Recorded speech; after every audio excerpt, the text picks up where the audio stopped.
This is Pat Hines for Pacifica. Here in Managua, I'm talking to Philip Agee, who's here in Nicaragua visiting. What is your reason for coming to Nicaragua? I'm here invited by the Nicaraguan Committee for Solidarity with Peoples and by the Central American Anti-Imperialist Tribunal, which was founded a month or so ago. I came fundamentally to talk to different people about the dangers of counter-revolution fomented by the CIA from the United States and from the various other CIA stations in the area, in U.S. embassies, of course, including the office here in the U.S. Embassy in Managua.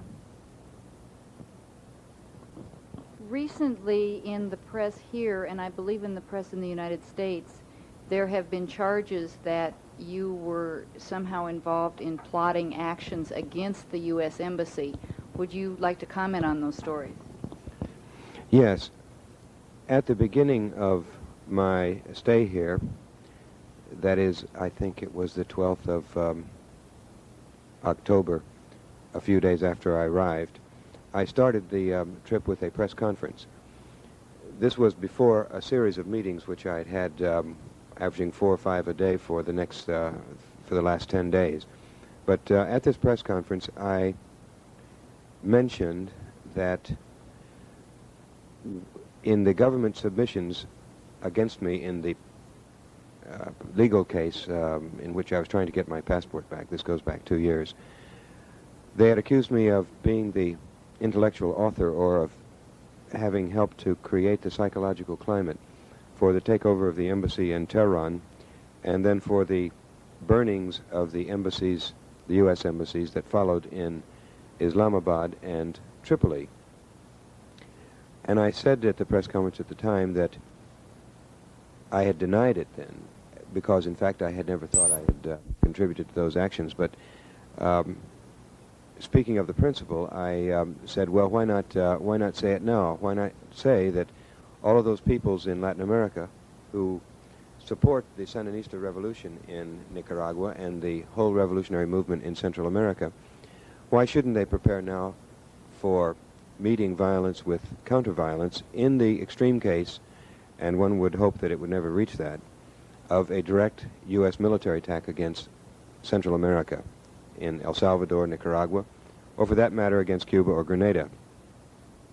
Not to be surprised or to allow it to happen as it did in 1965 in Santo Domingo in the Dominican Republic, but to show from right now the White House and the Pentagon that the cost would be too high in terms not only of all of those Americans who would be going back to the United States in plastic bags as they did from Vietnam, but that the cost would be extremely high to American diplomatic installations too, all over Latin America. This statement, which was conditioned on the possibility of an attack against Central America or Grenada or Cuba, was distorted in the American press and in particular in the Chicago Tribune. In its edition of Sunday, the what would it be, the 17th of October, there was an article which alleged that I had been exhorting the Nicaraguan people to take over the embassy or to burn it, which was totally false because my comments were very clearly not directed to the Nicaraguan people, but to those in other countries in case of aggression against Nicaragua. And this information was then sent somehow to one of the Chicago Tribune journalists who seems to be traveling with Vice President Bush on his trip through Latin America.